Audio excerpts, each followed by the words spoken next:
तो जीएस के प्रश्न देखिए आप लोग। केंद्रीय बजट 2023-24 के अनुसार युवाओं को कौशल प्रदान करने के लिए कितने कौशल भारत अंतरराष्ट्रीय केंद्र स्थापित किए जाएंगे।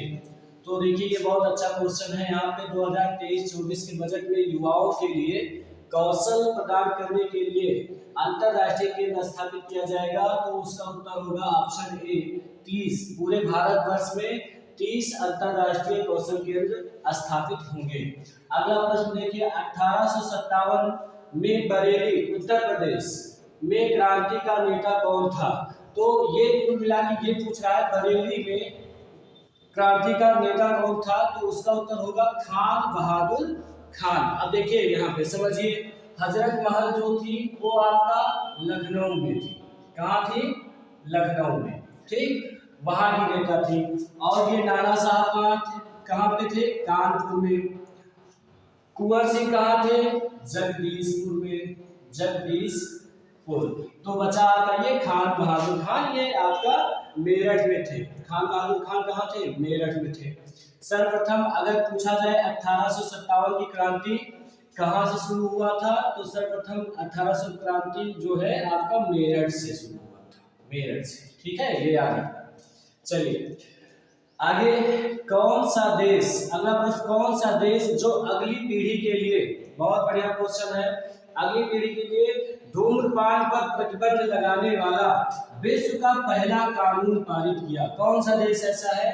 तो उसका नाम है भैया न्यूजीलैंड। New Zealand, New Zealand. यानी अपने पूरे देश को ये जो है धूम्रपान मुक्त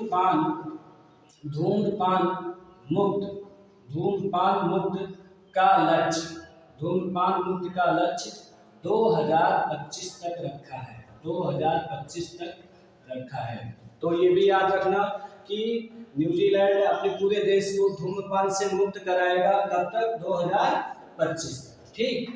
अगला देखिए, अगला क्वेश्चन क्या है, निम्न में कौन सा सुमेलित नहीं है। तो इधर आपका प्रावधान दिया गया है, इधर आपका भाग दिया गया है।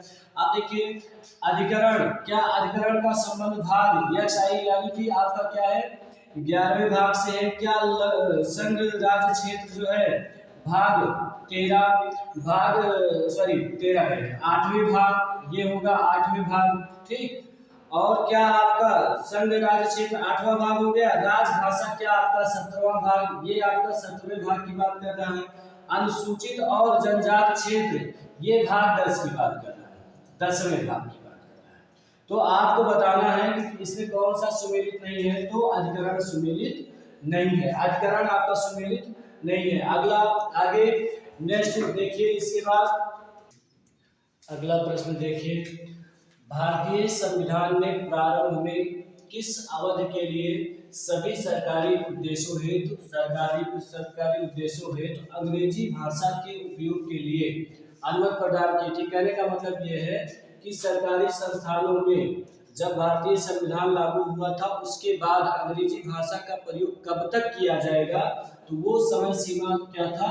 15 वर्ष, लेकिन अभी भी चल रहा है, ठीक, 15 वर्ष के लिए ही था, ठीक। आगे अगला पुस्तक है, एक प्रसिद्ध पुस्तक है द चैलेंज ऑफ पॉवर्टी। पुस्तक के लेखक कौन है? तो देखिए बहुत इंपॉर्टेंट क्वेश्चन है। गुन्नार मायार्डर और जॉन रॉबिन्स ने मिलकर इस पुस्तक को लिखा था, लेकिन विशेषकर आप गुन्नार मायार्डर का नाम याद रखना, ठीक है। आगे देखिए, मिलिंद पन्हों में राजा मिलिंद तथा एक बौद्ध भिक्षु में संवाद है। कहने का मतलब एक मिलिंद पन्हों जो है ये एक जो है बौद्ध धार्मिक ग्रंथ है, बौद्ध धार्मिक ग्रंथ है। ये पुस्तक है जिसमें किसका विवरण दिया गया है? राजा मिलिंद और एक बौद्ध भिक्षु था, उन दोनों के बीच में जो भी संवाद हुआ है इस पुस्तक में लिखा गया है।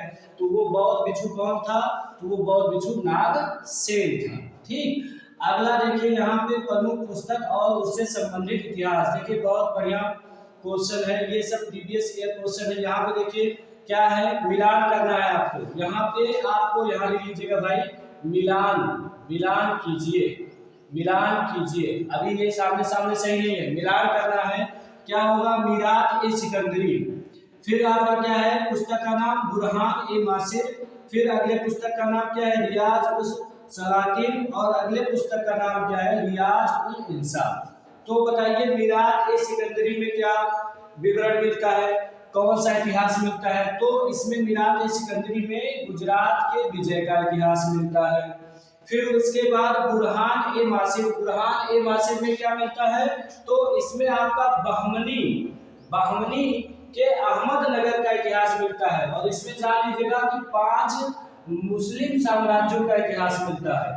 ठीक, फिर उसके बाद यहाँ पे आइए रियाज उस सलातिन, रियाज उस सलातिन का दे दीजिएगा आप लोग। तो इसका इसमें क्या है, तो इसमें भैया आपका कुछ नहीं है, यहाँ पे सलातिन जो है बंगाल का इतिहास मिलता है, इसमें बंगाल का इतिहास मिलता है, और अंग्रेजों द्वारा जो अत्याचार हुआ था बंगाल पे, इसी पुस्तक में मिलता है बंगाल का इतिहास। ठीक, अब अगला देखिए रियाज उल इंसा, रियाज उल इंसा में क्या है, महमूद गवाह के पत्रों का एक संग्रह है, उसी का विवरण मिलता है इसमें रियाज उल इंसा में। आगे फिर देखिए विश्व सामाजिक संरक्षण रिपोर्ट कौन प्रकाशित करता है?